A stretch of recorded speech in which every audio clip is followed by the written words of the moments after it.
सुप्रभात बच्चों, मैं राजेंद्र प्रसाद आज हिंदी व्याकरण क्लास ले रहा हूं।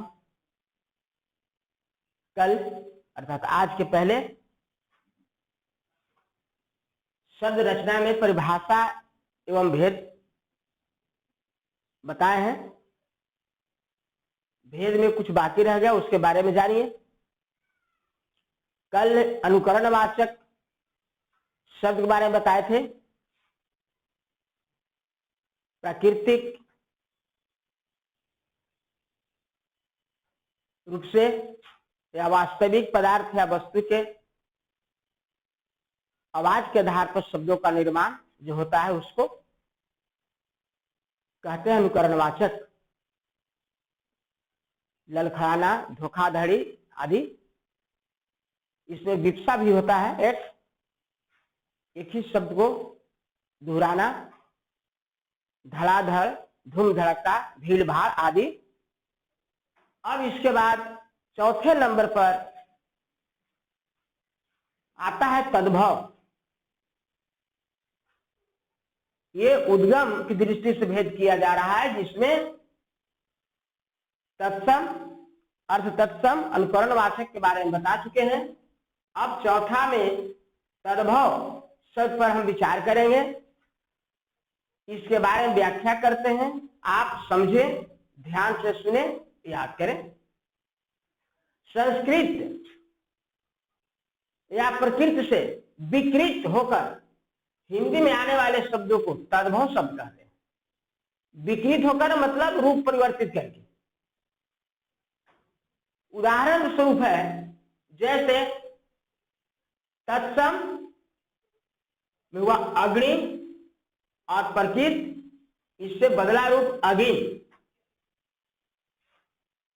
और इसके बाद आग, यही हुआ तद्भव। ये तत्सम या प्रकृति से बदला, अब परिवर्तित होकर के आग बन गया, और इसे हिंदी में हम तद्भव के नाम से जानते हैं। दूसरा उदाहरण है वत्स। वत्स से वत्स बना, और वत्स से यहां बच्चा बना या बछड़ा। ये इससे परिवर्तित होकर यहां हिंदी में आया, और इसका भी नाम तद्भव के अंदर आता है। चतुर्थ संस्कृत वर्ड है, शब्द है, बदलकर, परिवर्तित होकर, विकृत होकर चौथ बना, और यही यहां तद्भव में आया तो चौथ या चौथा हो गया। इसी तरह से जितने भी शब्द हैं मूल रूप से अलग हटकर परिवर्तित होकर जब हिंदी में आ जाते हैं शब्द, तो उसे हम तद्भव के नाम से जानते हैं। जो परिभाषा में बता दिया गया है कि संस्कृत या प्रकृति से विकृत होकर हिंदी में आने वाले शब्दों को तद्भव कहते हैं, या मूल शब्द के परिवर्तित रूप को हम हिंदी में तद्भव के नाम से जानते हैं। इसके बाद जो प्रकार दो है, पांचवा छठा, वो है देशज और विदेशज। इसे आप उतारें, समझें, याद करें, अगले सेट पर आगे बताएंगे।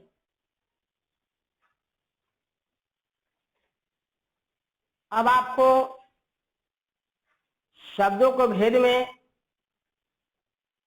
दो रह गया था, देशज और विदेशज। इसके बारे में आपको बताने जा रहे हैं कि देशज वर्ड या शब्द किन्हें कहते हैं, और दूसरा है छठा है विदेशज। विदेशज शब्द किसे कहते हैं, इन दोनों के बारे में जाने। तो परिभाषित करना चाहें तो हम इन शब्दों में इसे कर सकते हैं कि जिन शब्दों का निर्माण अपने देश में हुआ है उन्हें देशज शब्द कहते हैं। देशज शब्द की व्युत्पत्ति के पता नहीं चलता, ये परंपरा से बोलचाल की भाषा में हमारे यहाँ इस तरह से खप गए हैं कि इसकी उत्पत्ति की पता नहीं चलता है, ये बोले जा रहे हैं। और ऐसे शब्द का निर्माण अपने देश में ही हुआ है, इसलिए इन्हें हम देशज कहते हैं। इनका जन्म देश में होने की वजह से नाम देशज पड़ा। जैसे पगड़ी, फुनगी, धोती इत्यादि अनेकों वर्ड हैं जिन्हें हम देशज के नाम से जानते हैं। अब आप विदेशज शब्द के बारे में जानें, इसे ध्यान से सुने और समझे।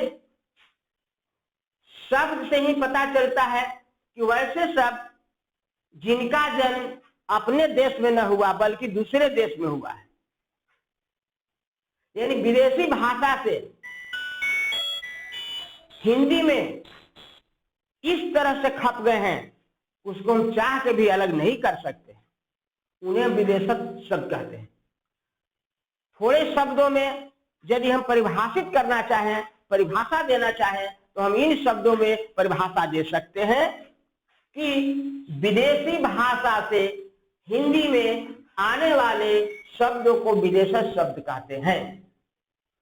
जैसे डॉक्टर, रिक्शा, दफ्तर, कलम, खत इत्यादि अनेकों शब्द ऐसे हैं जो विदेशी भाषा के होते हुए भी हमारे यहाँ इस तरह से घुल मिल गए हैं कि हम अलग नहीं कर सकते हैं, वो हिंदी में अपना लिए गए हैं, इन्हें विदेशज के नाम से जानते हैं।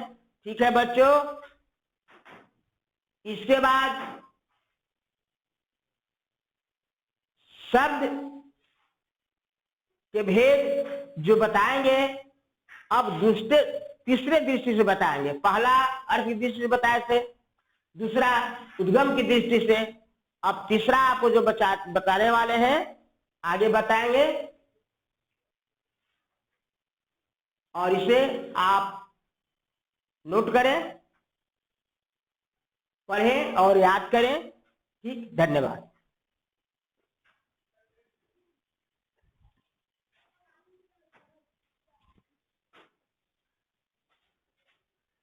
अब आपको जो भी पढ़ाए बताए उनके आधार पर